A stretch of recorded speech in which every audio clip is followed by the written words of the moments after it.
Hi, this is Ben from Bluebee Printing. Um, what I want to talk about is creating bleeds in Photoshop images. So the customer supplied me a PNG artwork, so it's not a vector file. I'm sure it was created in vector, but they just sent me a PNG file. So we want to make sure we got the right size. So basically, the customer wants a 3x3 inch magnet. Um, and with this extra border, we're not quite sure if it's 3x3. It's kind of close to 3x3, but you're not quite sure with this extra white space. So I tend to select that. I inverse the selection and then I crop it. The reason I do that is I want to crop right to the edge of the pixels of the edge to give me exactly what the size is. So is it 3x3? Yes, it is. So it's more or less 3x3.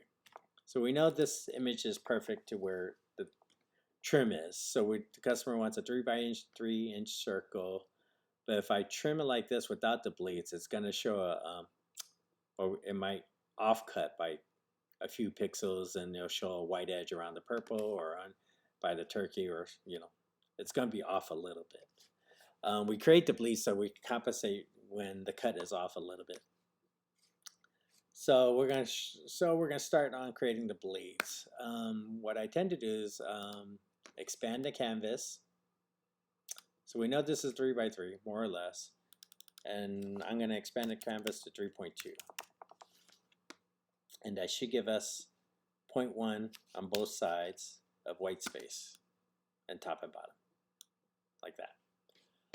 So from there, we select the background, and then I'll modify.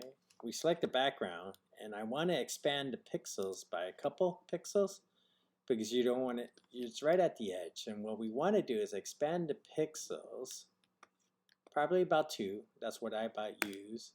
So now the selection's inside the image a little bit. The reason why we want that is we're going to use a tool called Content Fill Aware, and basically it's just a cloning tool in a sense.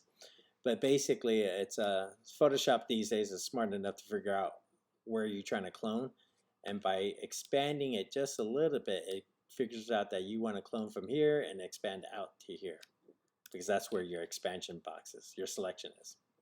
So I'm going to select the Content Fill Aware from Edit here, Content Fill Aware, and what's going to do is it's saying I'm going to clone everything that's not highlighted in green. So whatever's here, so I'm sure you see this green.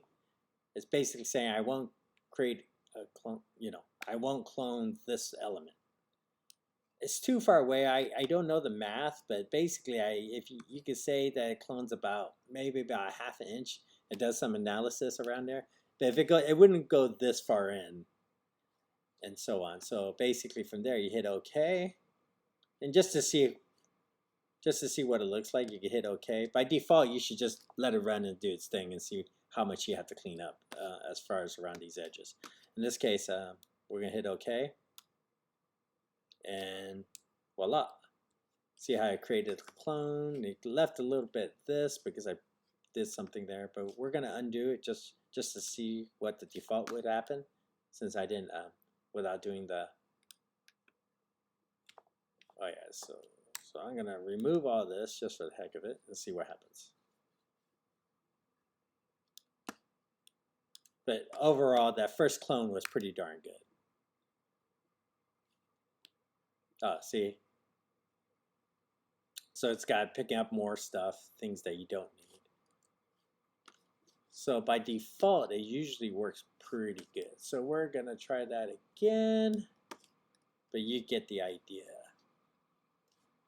Let me see, I think there's a reset button. So we're going to hit OK again.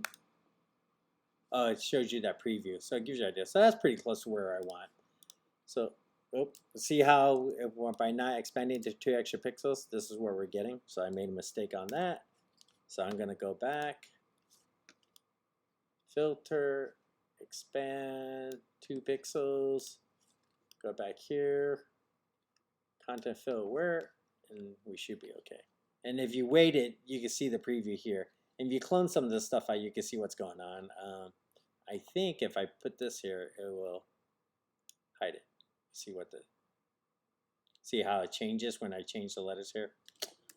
But all this is really pointless in a sense because we only need about a 32nd of a bleed to a 32nd to a 16-inch of a bleed. So we got more than enough bleeds here. So we're gonna hit OK. And that's pretty much it. We'll save this file, take an Illustrator, create our die line. I don't want to go through that part of the point, but you can get the idea what this tool does. What I tend to do, so the shortcut of all this is learn all the shortcut keys and everything else. I'm going to start from scratch and show you how I do it. I probably could have created an action key for this, but I didn't. So I'm going to select here, I'm going to inverse, crop.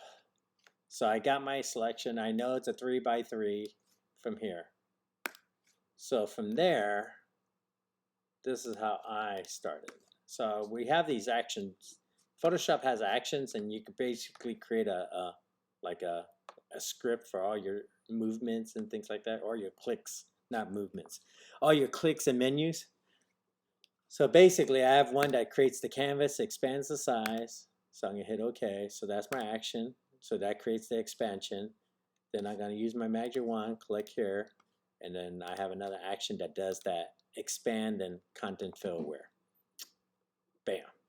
So basically, I did the whole thing in 3 clicks. The other way was just as fast, but this is even faster. So let me know what you guys think. Like it if you like, if it was helpful, and let me know if you want any more tips and tricks of things that you guys are always stuck on. I'm more than gladly try to help you guys out. Thanks a lot. This is Ben from Bluebeam Printing, and catch you later.